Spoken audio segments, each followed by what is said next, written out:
Avez-vous des peurs qui vous empêchent d'être ce que vous voulez être? Vous voyez grand, mais vous avez de la difficulté à passer à l'action. Vous vous sentez paralysé par des peurs conscientes et inconscientes. En réalité, deux forces motivent fondamentalement chacune de nos actions: la peur ou l'amour. Il y a bien ces notions de plaisir et de douleur vers lesquelles nous sommes attirés ou voulons nous éloigner. Mais lorsque nous observons plus attentivement, ce sont ces deux énergies plus profondes, de peur et d'amour, qui agissent en nous et nous animent. Car la recherche de plaisir est bien souvent motivée par la peur de quelque chose. La peur de manquer, la peur de perdre, la peur qui nous pousse à chercher, à obtenir quelque chose de plus. Qu'est-ce qui m'anime vraiment en ce moment? Que je sois en relation avec quelqu'un, que je cherche à obtenir plus de réussite dans mes activités professionnelles. Est-ce la peur ou un véritable amour de soi, épanoui pour contribuer à mon bien-être et à celui des autres? Il se peut que ce soit un mélange des deux. Cependant, quelle est la dynamique prédominante? La peur ou l'amour? D'où vient la peur ou l'amour? Quand je suis animé, motivé par la peur, que se passe-t-il quand j'obtiens ou non ce que je recherche? Et que se passe-t-il quand je suis animé, motivé par l'amour, et que j'obtiens ou non ce que je recherche? Comment savoir si j'agis dans une dynamique d'amour ou de peur? Voici quelques questions auxquelles nous tenterons de répondre. Sois donc très attentif, parce que l'enseignement de ce jour te sera très utile. Je suis Stanislas Yoboué. Je te souhaite la bienvenue sur la chaîne des Mystères Révélés. Si tu es nouveau, assure-toi d'activer la cloche des notifications pour t'abonner. Car je publie au moins un enseignement chaque semaine. Et ne perds surtout pas l'opportunité de continuer à apprendre ou améliorer ta vie. D'où vient la peur ou l'amour? Dans l'enseignement précédent, j'ai mentionné que c'est le fait de douter de Dieu qui a créé ton plus grand ennemi, la peur. Le fait de douter que Dieu a le pouvoir absolu de réaliser toutes choses t'a amené à créer en imagination une force égale à Dieu pour faire en sorte que la volonté de Dieu soit contredite. Le doute t'a même poussé à croire que Dieu peut échouer.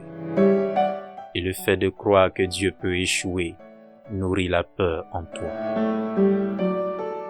La peur vient donc du doute. L'amour est la manifestation de la plénitude de Dieu en nous. Toutes les actions humaines sont motivées à leur niveau le plus profond par l'une de ces deux émotions, la peur ou l'amour. En vérité, il n'y a que deux émotions, que deux mots dans le langage de l'âme. Chaque pensée humaine et chaque action humaine est fondée soit sur l'amour, soit sur la peur. En réalité, il n'y a pas d'autre motivation et toutes les autres idées sont dérivées de ces deux-là. C'est ce que j'ai appelé la pensée racine. C'est une pensée soit d'amour, soit de peur. C'est la première pensée que nous recevons face à une situation. C'est la force première. Enlève le mensonge ancré dans ton esprit. Ce mensonge que t'ont enseigné certains hommes, disant qu'on ne peut avoir confiance en Dieu, qu'on ne peut compter sur l'amour de Dieu, que Dieu t'accepte de façon conditionnelle et que par conséquent, tout ce qui doit arriver dans ta vie est douteux. Car si tu ne peux compter sur le fait que l'amour de Dieu sera toujours là, sur l'amour de qui pourras-tu compter? Si Dieu se retire lorsque tu n'agis pas correctement, les simples mortels n'en feront-ils pas autant? Ainsi, au moment où tu promets ton plus grand amour, tu accueilles ta plus grande peur. Car aussitôt après avoir dit « Je t'aime », tu t'inquiètes de ce que cet amour ne te soit retourné. Et s'il l'est, tu te mets aussitôt à t'inquiéter de perdre l'amour que tu viens de trouver. Cependant, si tu savais que tu es l'être le plus magnifique, le plus remarquable, le plus splendide que Dieu ait jamais créé, tu n'aurais jamais peur. Car qui pourrait rejeter une telle magnificence? Même Dieu ne pourrait trouver à redire d'un tel être. Les hommes t'ont enseigné que l'amour était conditionnel, ce qui t'amène à ne plus croire en l'existence d'un amour inconditionnel. Et c'est cette expérience que tu fais entrer dans toutes les relations amoureuses. C'est aussi l'expérience avec laquelle tu viens vers Dieu. À partir de cette expérience, tu tires tes conclusions à l'égard de Dieu. Dieu est un Dieu aimant, te dis-tu. Mais si tu déroges à ses commandements, il te punira d'un bannissement éternel et d'une damnation perpétuelle. Tu as oublié ce que c'est que d'être aimé sans condition. Tu ne te rappelles pas l'expérience de l'amour de Dieu. Ainsi tu essaies d'imaginer à quoi peut bien ressembler l'amour de Dieu, mais selon ta perception de l'amour dans le monde. Tu as donc abouti à un Dieu qui juge, récompense ou punit à partir de ses sentiments à propos de ce que tu as fait. Cette vision de Dieu que tu as n'a absolument rien à voir avec ce qu'il est. Ayant ainsi créé, à propos de Dieu, tout un système de pensée fondé sur l'expérience humaine, plutôt que sur les vérités spirituelles. Tu crées ensuite toute une réalité autour de l'amour. C'est une réalité fondée sur la peur, enracinée dans l'idée d'un Dieu terrible et vengeur. Cette pensée est fausse. Mais nier cette pensée, ce serait perturber tout ce que tu as reçu comme enseignement de tes pères. Le nouvel enseignement qui le remplacerait serait vraiment ton salut. Mais tu ne peux l'accepter. Car l'idée d'un Dieu qui n'est pas à craindre, qui ne juge pas et qui n'a aucune raison de te punir, est tout simplement trop belle pour être vraie. Cette réalité autour de l'amour, qui est fondée sur la peur, domine ton expérience de l'amour. À cause des faux enseignements que tu as reçus à propos de l'amour, tu te condamnes à ne jamais faire l'expérience pure de l'amour. Ainsi, tu te condamnes à ne jamais connaître Dieu tel qu'il est en réalité. Toute action entreprise par les êtres humains est fondée soit sur l'amour, soit sur la peur. Et cela ne se limite pas aux relations personnelles. Les décisions qui affectent le commerce, l'industrie, la politique, la religion, l'éducation de nos jeunes, les programmes sociaux de nos pays, les objectifs économiques de notre société, le choix concernant la guerre, la paix, l'attaque, la défense, l'agression, la soumission, la décision de convoiter ou de donner, d'épargner ou de partager, d'unir ou de diviser. Chacun de ces choix que tu fais librement, tout cela vient de l'une des deux seules pensées possibles. Une pensée d'amour ou une pensée de peur. La peur est l'énergie qui contracte, renferme, attire, court, cache, entasse et blesse. L'amour est l'énergie qui s'étend, s'ouvre, envoie, reste, révèle, partage et guérit. La peur enveloppe nos corps dans les vêtements. L'amour nous permet de rester nus. La peur s'accroche et se cramponne à tout ce que nous avons. L'amour donne tout ce que nous avons. La peur retient. L'amour chérit. La peur empoigne. L'amour lâche prise. La peur laisse de la rancœur. L'amour soulage. La peur attaque. L'amour répare. Chaque pensée, parole ou action humaine est fondée sur l'une ou l'autre émotion. Tu n'as aucun choix à cet égard, car il n'y a pas d'autre choix. Mais tu es libre de choisir entre les deux. Quand je suis animé, motivé par la peur, que se passe-t-il quand j'obtiens ou non ce que je recherche? Et que se passe-t-il quand je suis animé, motivé par l'amour et que j'obtiens ou non ce que je recherche? En observant attentivement la source profonde de ta motivation et des effets que cela a en toi, tu vas te rendre compte de l'importance essentielle d'agir avec amour de soi pour soi. Certes, la peur est un formidable facteur de motivation, en fait de survie, qui a permis à l'homme d'évoluer au cours de millions d'années en un milieu anciennement très hostile à sa pérennité. Cette période est toutefois révolue, même s'il existe encore des lieux et des espèces animales dangereuses pour l'homme.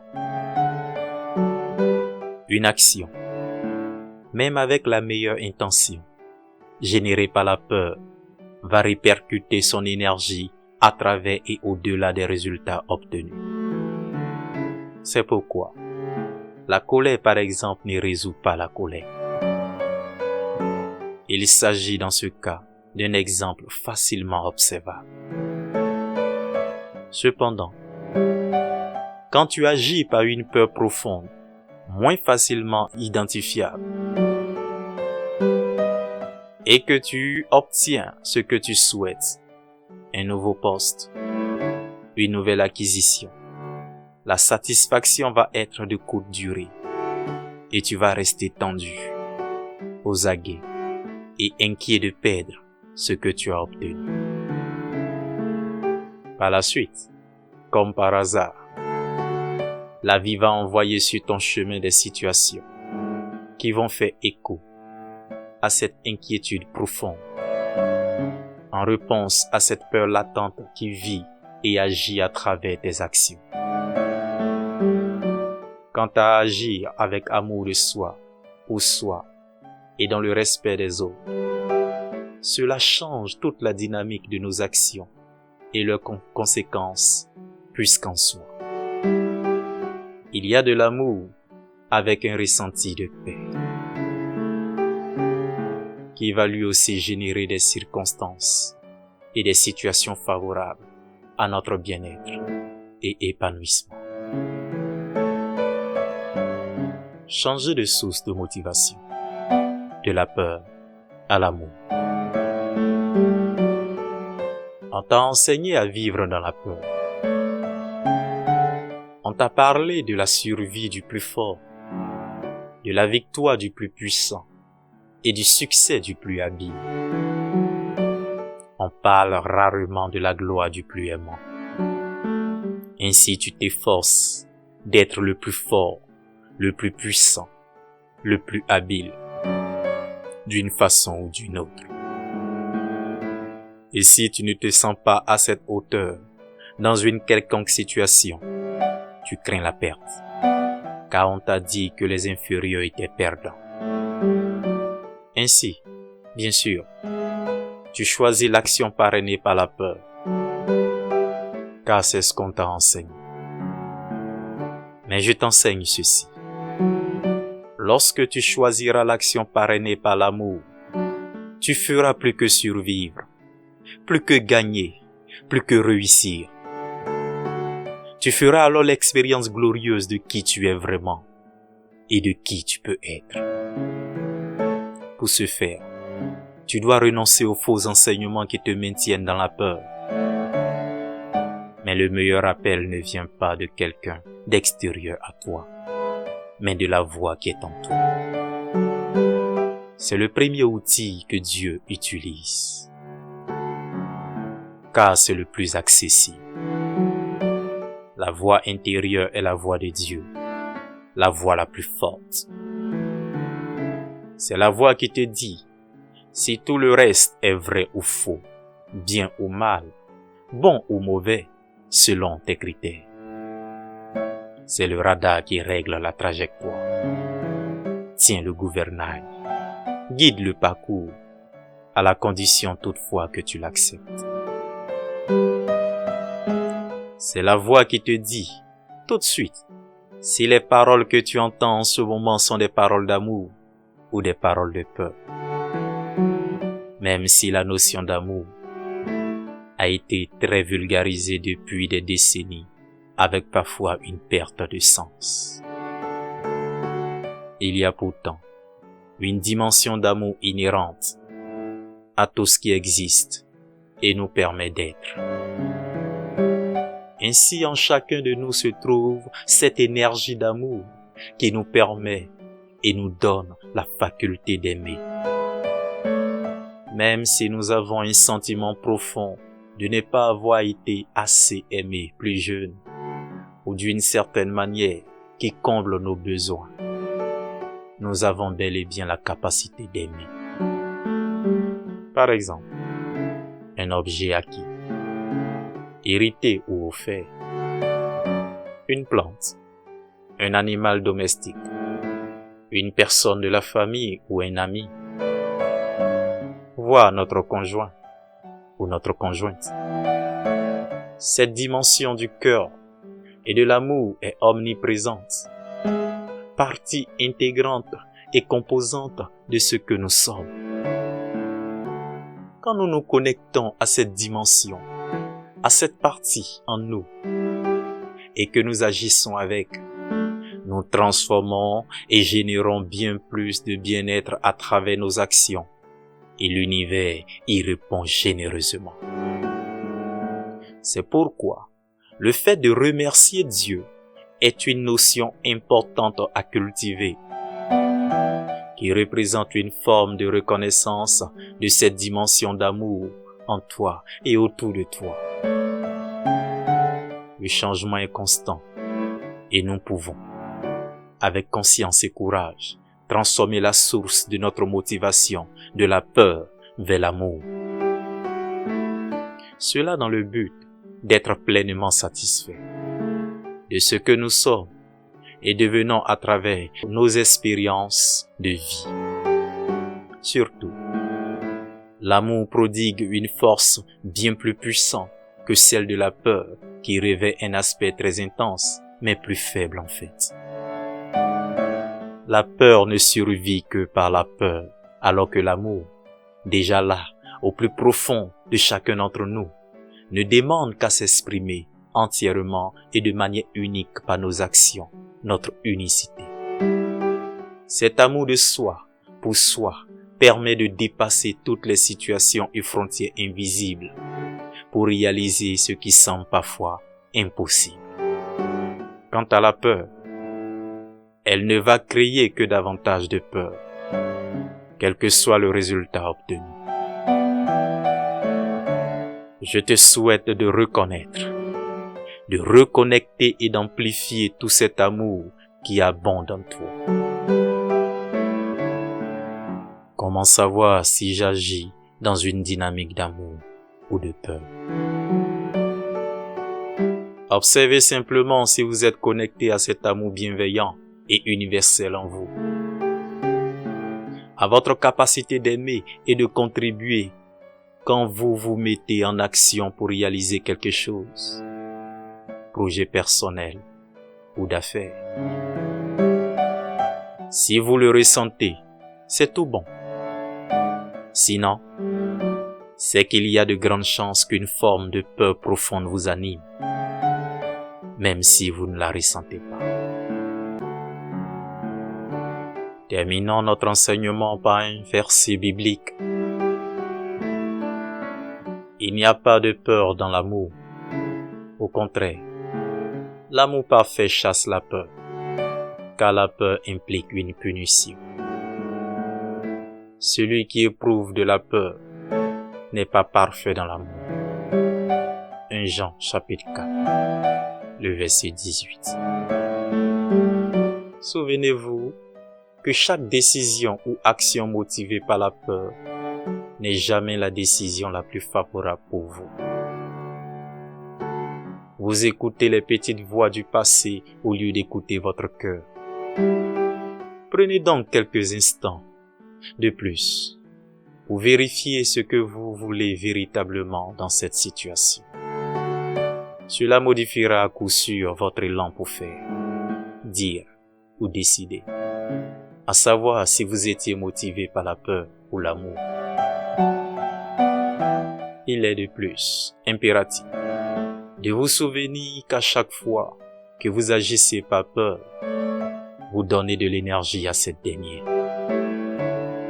Et il devient le moyen le plus sûr de manifester dans votre vie ce dont vous avez peur. Choisissez l'amour comme motivation première. Ainsi, plus vous agirez par amour pour vous-même, plus vous donnerez de l'énergie à cet amour et plus il se manifestera dans votre vie. Si tu as une expérience, d'autres éléments dont je n'ai pas parlé dans cet enseignement, partage-le avec nous, car cela va enrichir d'autres personnes de la communauté. Si ce message t'a apporté de la valeur pour ton amélioration personnelle, partage-le généreusement avec les gens que tu apprécies. Si ce n'est pas encore fait, abonne-toi et laisse-moi un commentaire sur ce que tu as pensé de cet enseignement. En attendant, je te dis à très bientôt.